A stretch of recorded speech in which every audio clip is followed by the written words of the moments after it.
Yeah, I was trying to figure that out this morning because I was like, I thought you would be happy about 5:40 because in my mind I'm like, I'm giving her an extra 15 minutes and then she'll be happy and then she can do work. And you're like, that's as far as I want to push it. And I was like, wait, what? Yeah, sorry if I made that sound weird. It was more like at least on Tuesdays or like one day a week at least I can try to like get out as soon as possible Oh, instead of right just on. yeah, a lot of times it's like, well, I need to finish up this and this, so I'll just stay a little later, and then like things just sort of like stack, and so it ends up being later and later. Yeah. It's at Uh, least like one day a week I can be like, well, I have this thing and I want to make that, so that'll force me to leave like at a better oh, time. Yeah, I gotcha. mean, unless things like go crazy and I just like I can't for whatever reason, but you know. Mm. Yeah. Hey, Thomas, Hi, friends. how are you? Hello. How's it going? Good. Excellent. This is good. Um, yeah. Yes, very good. I I love how with the Harry Potter books, everything feels so organic and it just flows. Like Yeah. I'm in the Half-Blood Prince, and Harry didn't think that he was able to continue his studies in I guess it's potions. And then McGonagall's like, "Oh man, I got you. Don't worry, dog. Go Yeah. right on in." And she's like, just grab some like dusty old scales and grab like an old textbook. I'm sure we have some laying around. And he's like, okay, I'll grab this old textbook. And then he opens it up and they're all working on like a potion. And Hermione's like trying her best, trying to perfect it. And then he's like reading in the margins and it's like, do 7 turns clockwise and then 1 turn counterclockwise. And then the potion turns out perfect. And Harry's like, oh wow, I didn't expect that because it's not in the actual textbook. And like uh Hermione gets like frustrated because she's still trying to follow what it says in the book, but he's just following like the notes left by the Half-Blood Prince, and everything he does turns out better than hers. I also love how, like, that's what they have to work with, that Hmm. mediocre information. Right. Like, What is it? How is the Half-Blood Prince better than the actual textbook? I was like, wait, what? How does that make sense? it makes you think back to like all the like potions and like all the weird obscure things in potions, like you're saying, like stir it 7 times in one Yeah, direction and one time in yeah. the other direction. Like, what is happening here? Like, How does that make the difference? How it does does that make the though. difference? But Apparently it does. I love how that whole plot line felt very organic and it just kind of sneaks up on you. Like you're not expecting it. And then you're like, oh wait. And then you're like, wait a minute, who is the Half-Blood Prince? And at first, my first thought was like, oh, it's gotta be Tom Riddle. That was my first. Well, what did you guys think? I What was think your I think first? that was my first thought too. I think I was like, oh, like I was expecting it to be him. Yeah. Yeah. I think it, I think I was probably thinking the same thing the first time I read it, and then maybe thinking at some point, oh, maybe it's Harry, because you also Oh. have it would make like it could make sense because like there's something like even up to this point there's something weird about a connection between Harry and um, Voldemort, right? So Yeah. like it could be Tom Riddle, ooh, it could be Harry. Or, yeah, I think I remember like when you find out who the Half Blood Prince is, being like, wait, what? Oh, really? But it also connects too, like the more you think about it. I don't Yes, yeah, it does. It does. I just wasn't expecting it like at all. I oh, think. it totally caught me off guard too. Oh, I have coffee. It Huh. was up there. I feel like she's kind of talking to the reader because you get deeper into the book and she's like, they're all having a discussion about the identity of the Half-Blood Prince, and they're like, "Well, surely it couldn't be a Slytherin because a Slytherin would never be proud of being a half-blood, so they would never call themselves a Half-Blood Prince." And then I was like, "Okay, well, I immediately tossed out my original theory that it was Tom Riddle, but it seemed it well, yeah. So I guess it's not him, unless that's like a red herring, but I don't think it is because I don't think she's that kind of writer. Yeah. I don't. Yeah. You're like, actually, it is Tom Riddle. it was Voldemort all along. Always, it's always Tom Riddle. He's she she also has this technique I noticed where she'll introduce something um in one chapter and then kind of follow up on that concept or that idea in the very next chapter. Did you guys notice that? I noticed she has a lot of continuity, and I always felt like she would introduce things in the first, maybe not chapter to chapter. I didn't notice that smoothness or consistency, but I know Mhm. like if she mentions it, like if it's mentioned early on, like it's probably going to like matter. Yes. Like Yeah.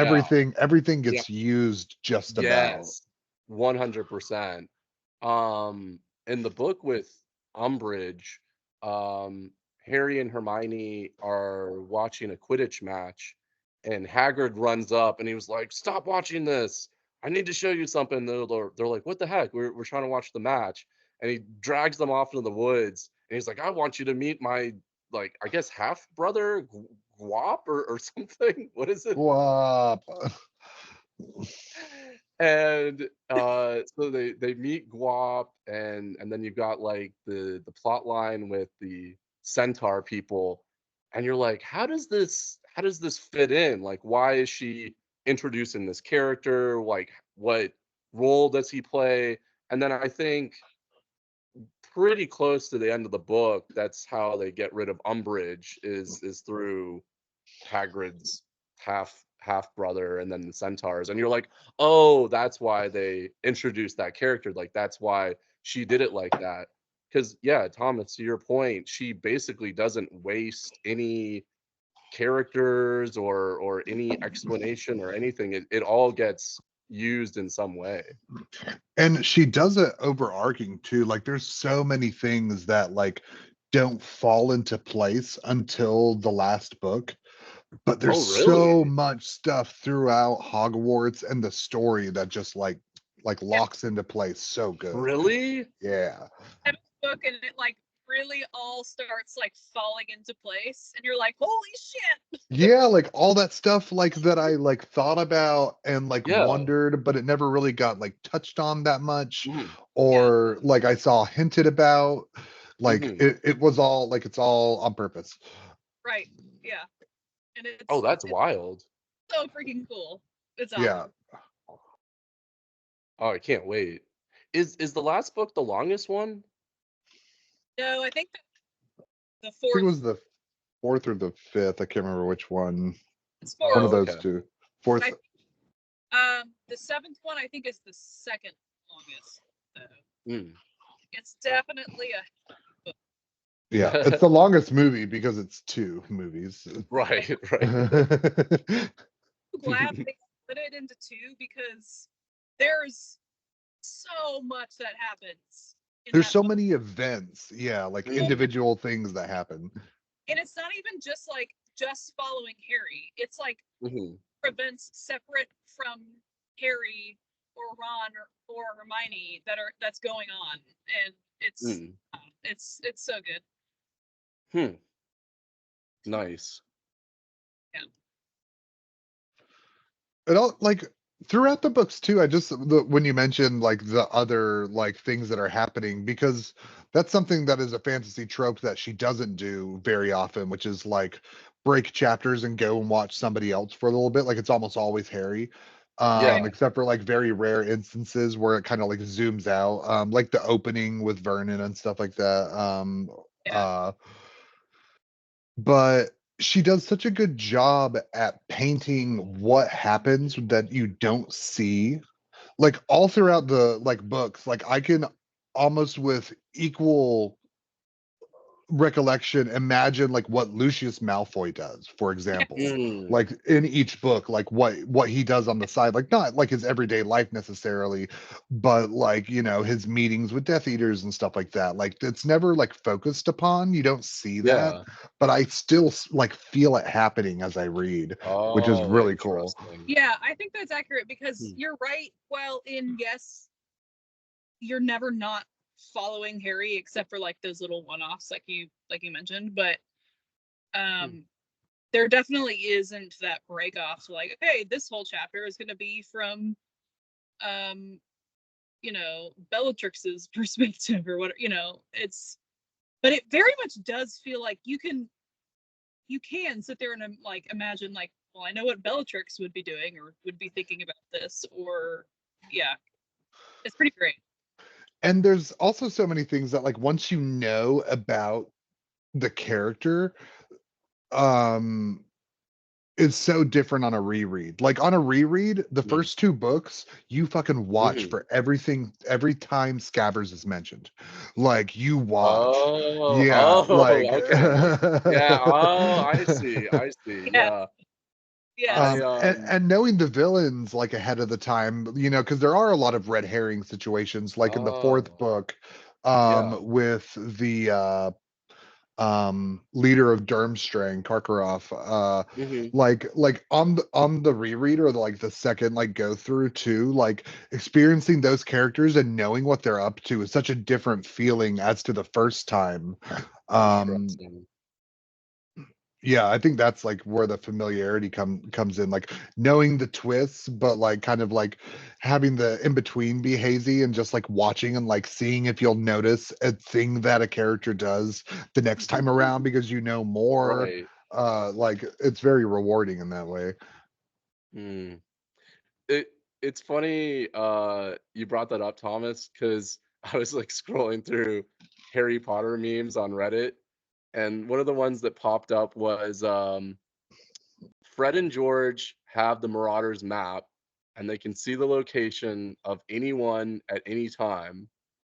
Every night, a man named Peter Pettigrew sleeps with Ron in his bed. They never bring this up to him ever. I never thought about that. That's a good ass I point was like, though. that's so true because, like, if you think about it, yeah, that's accurate. So that's what they would have seen on the map, but then they literally never even bring it up to him.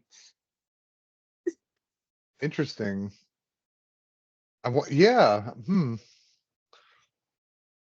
They probably just thought it was messed up. Maybe he had a past life. Maybe that was their way of playing a prank on him. Sleeps with a man named Peter Pettigrew every night. They're like, oh, we know what's going on. We're not gonna say anything. It's better this way. When I watch the movie, every single time that scene with Harry in the Marauders map looking for Peter Pettigrew in the hallway when Snape Hmm. finds him, every time he like sees the name like move close to him on the map and it like switches to him looking in the hall with the Lumos spell on, I'm like Yeah. looking at the corners and I'm like, maybe I'll see it this time. It's not there. There's no rat. Like Really? you can't see him in the shot. Yeah. Oh. But like Oh, I that's still find interesting. myself looking each time. I'm like, Looking for maybe it. magically this time I'll see like, you know, Scabbers like running down the side of the hallway or something. It'll appear. Um, I will say I'm a I'm a little disappointed in how I feel like there's this cool plot line that was kind of left behind a little bit, in my opinion. So in the book with Umbridge, um, the Dementors basically let, all these prisoners escape from Azkaban. So you kind of feel like the Dementors are now siding with, the bad guys. And then they have like this really cool side quest where I believe Hagrid goes out to meet with these giants, and he's starting to make headway with like the few giants that are still left in the world. And you think that the giants might side with Dumbledore and his army and join them for this like amazing final battle. But then the giant, like the leader of the giants that he was kind of making inroads with, is killed, and then a new one takes over as leader, and he's like, no, I'm siding with Voldemort. Like I'm not going with you guys.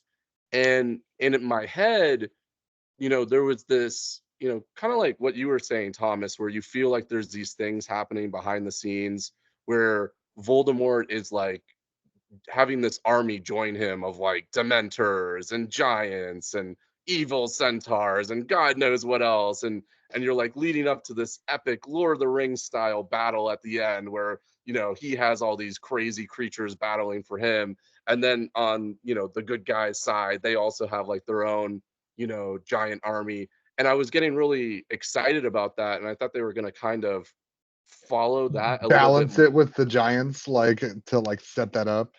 Yeah, like, maybe, era, what is it? The giant spider era. Ergo. Aragog. Yeah. Yeah, like maybe he joins the good guys at the end, and Yeah. you got giant spiders versus giants, that's just some crazy battle at the end. That's what I'm like envisioning in my head. But I felt like that plot line was kind of dropped a little bit. Like they stopped focusing on like recruiting the different sides, which I was really into. So I hope that she brings that back and there is like some sort of final like wild battle at the end with like these two sides with all these different species, battling each other. I think that would be really cool. I don't know if that's what's going to happen, but that's what I want to happen at least. I mean, that is like a big concept. Like that is the concept of the Order of the Phoenix, and also what you've heard about Voldemort a lot is that like he accrues followers and like Mm, uses like strength in numbers.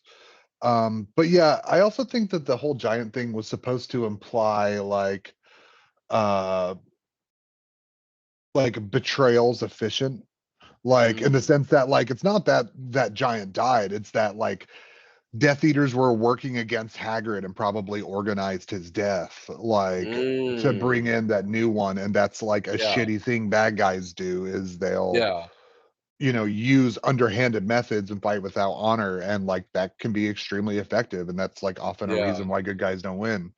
I Mm, don't know if that's what the implication was, but that's what maybe that was my mind trying to like fill in like a plot hole. But that's yeah. how I like digested it. Um, Wasn't it pretty graphic too? I think they ripped the head of the good giant off and then he like boots it into like a lake or something, right? yeah, another one of those like casual English darkness, like Yeah, right. If I remember correctly, I think they rip his head off and then kick it, right? mhm. Or something wild like that. Um, And Hagrid just like tells the children he's like, because "Oh, Hagrid's awesome. this happened." Yeah. Okay. Interesting. Um, I think Christy froze on us. yeah. She's she's like staring off at the horizon. Very Galadriel. Yeah. I like her outfit today. That looks nice. I'll look nice one Yours day. is good. Yours is good. Not bad. I mean, it's utilitarian. Um, Comfortable. I, You I look like your you look glasses. comfortable. You look That's a well. I mom. can't. That's a mom compliment if I ever heard one. I will say this. I will say this. I like your glasses. Yeah, your Thank you. glasses are cool. Yeah, yeah. I I try to appreciate that. make I try to make sure all my compliments are realistic and sincere because I feel like if I do a compliment that's not sincere, I feel like people are gonna like they just know somehow. They just know. Yeah, I feel that. Yeah. But when I do see like you have like a nice haircut or something, I'm like, hey, that looks good on you. That was always like a challenge of mine when working at Starbucks was to like notice when customers like did things like that, like change their hair and stuff like that, and comment on it.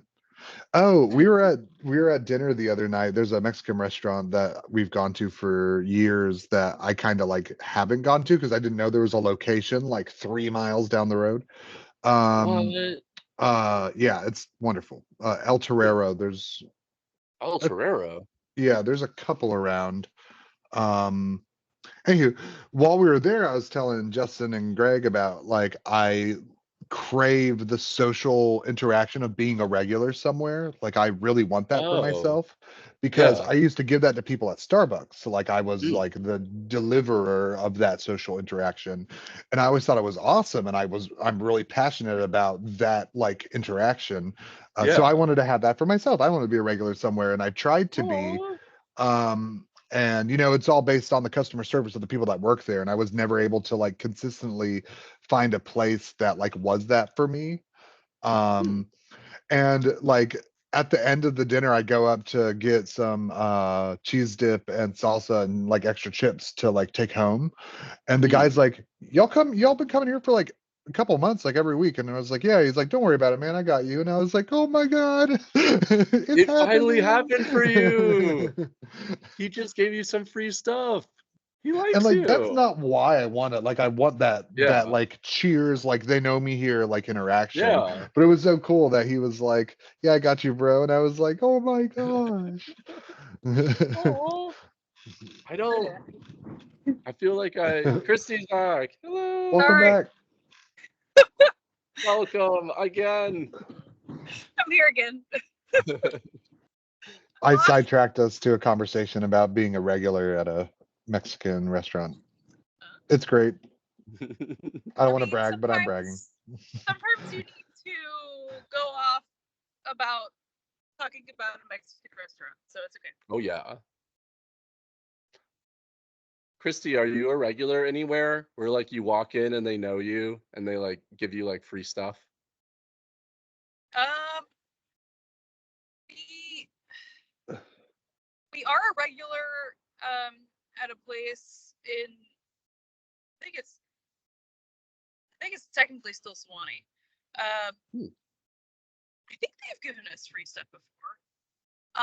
But we used to be even more of a regular at another Mexican restaurant in Nashville when we used to live there. Hmm. And it was to the point where we would go like every Sunday and like for dinner. And so they basically like were expecting us. And they would give us free stuff all the time. Like they knew us. And Oh the wow. place here, if we get a certain waiter, they'll recognize us. Hmm. Mm.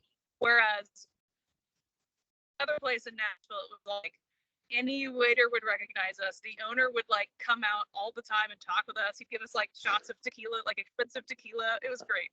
That's It was awesome. so What? great. That's I guess awesome. they hooked me up at my old Starbucks that's close by. So I guess like that is that relationship. But it's not the same because I work there. So Right. like Yeah. not that it's not a beautiful thing that they're doing, but like that's why they know me. Like they don't know me because I'm so Yeah. consistent. Right. But yeah, I got free chips and salsa and cheese dip at the Mexican restaurant we've been going to. And it's funny because I actually dated the owner's son for 3 years. He was my first like boyfriend, like when I was like 19, like 18, 19. Um, and so it's like weird that I like, and he worked at one of the locations, and I like know, everything about like how their business is run and how it's Mm. organized and who the owner is and like why you go to this Mexican restaurant and there's pictures of fish everywhere. It's because he's a scuba diving aficionado. Like, Oh, So cool. interesting. but it's so funny going to this location and they're starting to recognize me, and it's like, I know all your secrets, but you don't know me. Nice. I like having a secret. I like having it. Mm. And you can tell me your secrets. I won't tell anyone, Thomas. I honestly don't have many secrets of my own. I'm pretty open about all the wild shit I used to do. Speaking of I people who have have secrets, how much do you love Horace Slughorn? Okay, yes. There is something that I want, that reminds me of something I wanted to mention. It feels like the way she writes the characters, they feel a lot, how do I put this? Disgusting and ugly. And then you see the characters in the films and they don't seem nearly as like gross and bloated and yucky as she writes them, because the way she's writing Snape in Half-Blood Prince, it's like every other description of him, it's like, and his greasy, long, Greasy. Yes, disgusting, always. straggly hair, Yeah. went across his forehead like a slug, leaving a trail of slime. And you're like, wait, what? And then you think of like Alan, what is it, Alan Rickman's character, and you're like, I really like his character. Like he's defined, he's refined, like Yeah. and then you read her description and she like really hammers home this like really gross, disgusting image of Snape. And the same thing with Slughorn. Every time she talks about Slughorn, she's like, and his belly protruded so much that you could see it before he entered the room, and he waddled in like a walrus with his mighty jowls, jiggling around as he tried to bring Harry into his web of social niceties, or and you're like, and then you see the character in the movie and you're like, okay, that's not tracking at all. Like the character in the movie is not nearly as disgusting as the person that she's portraying in the book. But it feels like she does that with pretty much all the characters. I feel like in the books, all the characters are supposed to be ugly, like more ugly than what's portrayed in the movies. I What wonder like if what do you? it's because she Yeah. was consulted on the movies, right? Like she was like heavily consulted when making the Oh, yeah. movies. But Mm, I think I know they consulted her even from like definitely from the first movie, and then probably consulted her even more as the movies went on, I would think. And that mhm, wasn't. I think now that's I, now that's pretty common, but then, especially when the first movie came out, that was like not common at all. They bought the rights to like make a movie out of your mm, book, Yeah, that and was one of the they were first like, like yeah. huge IPs like that. But the mm, only other author I can really think of who has had some good, like some really good say in um, what happens, or like how that, like the writing, or like how they portray things, is Stephen King. After that, Yeah. yep, the only other like author who, yep. it's like the only two I can think of, at least early on like that, are Stephen King and J.K. Rowling. But Yeah. I can remember hearing that, like, oh yeah, they like heavily consulted her, and you're like, oh, that's a rare That's a thing. big deal. Yeah. Yeah. Big deal. They don't usually do that. Yeah. Which good thing Yeah. they did because like we said, there's so much that falls together in the last book that like if they didn't have direction on exactly what to focus on throughout the first movies, like it could totally just seem like it's coming out of like, like left field or whatever the baseball terminology is. I Yeah. don't know words. No, that's right. You got it. Yeah, You I got did it. it. I did it. Yeah. For that, You got it. Yeah. Coming from center field.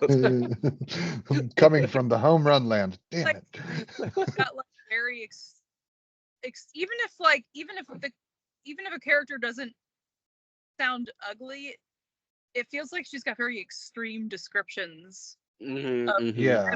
of everybody in some way. Like even Hermione, Yeah. like you don't sit there thinking like Hermione sounds really ugly, but she always talks about her like big poofy hair. Yep. Yep. Like that's an extreme, I feel like. I wonder if it's supposed to be because it's like children, so it's like how they're That, seeing the teachers they don't like and like the features of people that they find like as a thing that they would focus on or make fun of. So it's supposed to be like kind of hyperbolized like as you're going through the story, Mm.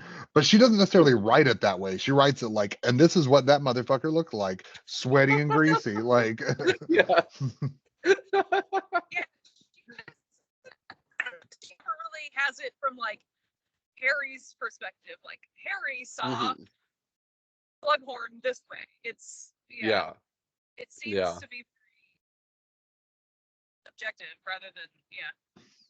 It's interesting too, because that is one of the criticisms a lot of people make of it is that the book demonizes ugliness. Oh, Which I think there's a valid point to that. Every single bad character is gross and ugly. Yeah, that's true. Maybe with the exception of like Lucius Malfoy, but even him, like they,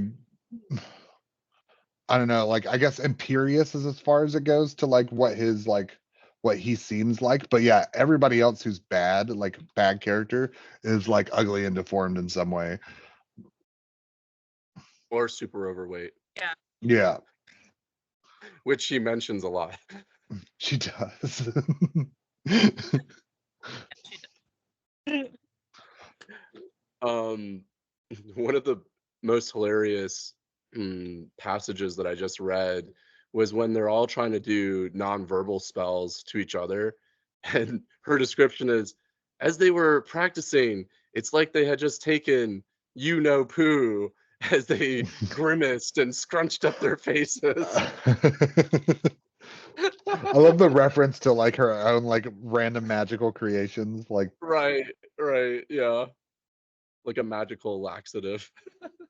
it's so cool. That's something I like to look at when I read fantasy books is what they reference to give frame of reference for lack of better vocabulary. Um, Yeah. because when I role play, I try, especially when I run a game, I try not to or what I'm trying to do now is not talk about things that aren't in that world. And one of Mm. my main examples is the size of a football field. Like I hate saying something's football field size, but it's such an easy way to describe that size. And like and Mm. from that, so like I try not to use descriptors and comparisons that are outside of the genre that's happening.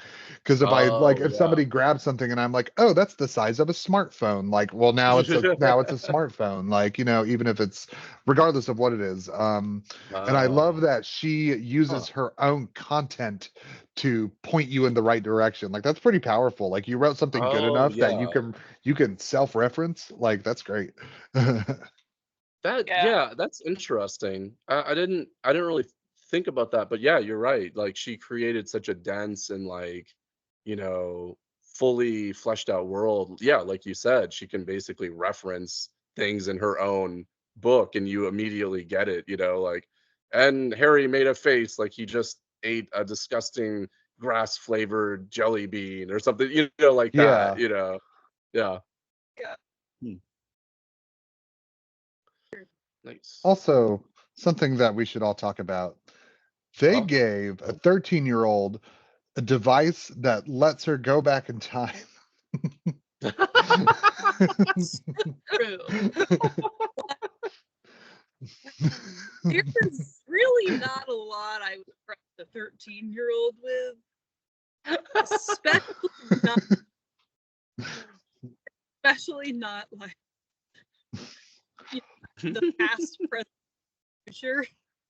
Which are like, Right? and the way they imply it later on when you see the grandfather clock in the Department of Mysteries, it makes it seem like there's less than 100 of them bitches. Like, and they gave it to Hermione.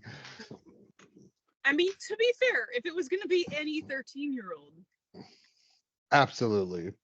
I mean, Mhm. he is the most responsible 13-year-old I think I've ever encountered. True. I It's true. Very true.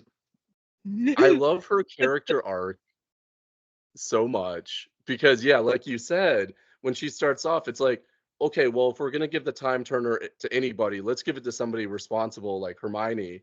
But then you get to the Half-Blood Prince, and she wants Ron to be the goalie for the Quidditch team, and purposely hexes that other guy so he spazzes out and misses one of the shots. And everyone's like, wait, did Hermione do that? No, surely she wouldn't have done that. No, that's beyond her. It And just then might and then be you're like, yeah. yeah, You're like, you yes, see that girl. progression, that progression from like the book where they can entrust this 13-year-old with like the power of time itself to now she's doing something that's just so like, before it would be beneath her, Wanton, but yeah. yeah, yeah, I love that. But I still feel like she still has that like air of responsibility though, because I don't think it's like I think if she needed to be interested again with time, like you could still trust her to do Yeah, it and yeah, do it, Yeah.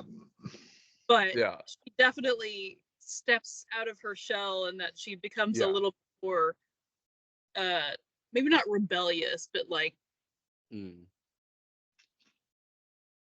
risk Let taking. yeah, Yeah, less of a stick up her risk, butt. yeah, Right. risk There's taking, probably a Yeah. yeah. better word for that, but I think it's a better word, but yeah. less butt sticky. Hmm. Less stick up butt. I I guess part of that evolution and part of that progression comes from when she sees Umbridge like, using her power for evil, and then Right. she starts to fight against that, and then that kind of propels that evolution of the character where she's like, "Oh, adults don't always know what they're talking about, and Right. sometimes they're, you know, sometimes I need to take charge here and do what I think is right." So I like how that book kind of shows that progression. Right. I I've mean, been watching Brooklyn Nine-Nine. I just realized that like the Hermione in my head and the Amy Santiago character are so similar. That is a just good started one. watching Brooklyn Nine-Nine last night, so it's like fresh in my mind now. God, But yeah, such a you're good Oh, show. nice. freaking love that show. But yeah, you're absolutely correct. They're definitely so similar. And at the same time, as the show progresses, she's still pretty rigid, but I feel like she has a little bit more flexibility as it progresses. Yeah. Mm. Especially because of Jake Peralta um, being that influence. But I guess Ron is our Jake Peralta. He's like the goofiest of the three. It's definitely not Harry. Harry's not goofy. That's Harry's interesting because like he fits the concept of the chosen one trope like so well. Like, yeah, but as far as his personality, I wouldn't necessarily say it's the same as like other chosen ones that I've come across. Like it's almost like he's constantly throwing himself like into danger and like daring everything to like destroy him. Yeah. Um Yeah. with the like almost with the expectation that like that's what's gonna happen. Like all throughout the books, like there's this like angry hopelessness to Harry Mm. that I really like. I feel like that's not usually what it is in the chosen one. Usually they embrace their abilities so much and they can conquer everything. And like Harry's not that. Like he Mm. believes in his abilities and in the abilities of his friends, but I think he kind of expects to fail. Like I get that vibe from him when I've like yeah, gone back and reread. Hmm. Like the world's so big and wonderful. It's almost like he's just trying to enjoy each moment as much as he can because he's so used to having the carpet ripped out from under him. And I think that Mm. comes across in his personality in a unique way that makes his character so different. it definitely has the Mm. whole "I don't really have anything to lose" sort of Yeah. feel. Yeah. Uh, even Yeah. though Hermione and Ron become his best friends, um, stay his best friends, but I mean, it still even then has it like, well, I mean, my parents are dead. Everybody, at least who seems like more of like a mentor, dies or disappears, Yeah. whatever. So I really have nothing to lose. Seeming Mhm. so it Yeah. does care about it for sure. Mm. He's a really interesting character. He is, yeah. Have you in Half Blood Prince done anything with how do I want to word this? With Dumbledore, have you like Uh-huh. Oh, that's a good question. Like Harry and Dumbledore, have they I see where you're. had any interactions? It's not Um sexual, promise. Harry, I need You you to were like, stay out ah. there. There's not even. Yeah, there's not like an underlying. Stick your head in this pool. Tell me Uh, what you see. um, they've had like he has these like private lessons with Harry, Okay. um, where they're seeing like the great grandfather of Tom Riddle and kind of how he came to awesome. be. Okay. And it gets super twisted because, well, that's what I was talking about. They kind of Harry's in potions class and they're talking about the potion that makes someone fall in love with you, and they kind of go into more detail about that love potion in potions class. And Yeah. then I believe the very next chapter, um Harry and Dumbledore, they kind of go into the bodies of these people from the ministry, I think, and they're talking about how like the origin of Tom Riddle came from, like, she basically forced this muggle to love her, and then they had a child, and then eventually she lets the spell go, and then he just like breaks out of it, and he's like, "Oh, what have I done?" And then just leaves her, and you're like, "What the heck?" Like, Yeah. wow. Whoa. Yeah. Yeah. Yeah. It's pretty messed up.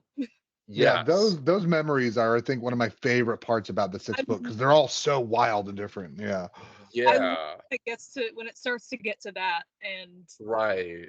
past that, and like, to me, Oh. it's all really good. It just, Mhm. like, from those points on, it just gets even better. Oh, So interesting. Okay. yeah, to me it Cool. does. Nice. All right, that's been about an hour. I will stop the recording. I'm sure Christy wants to go for a walk.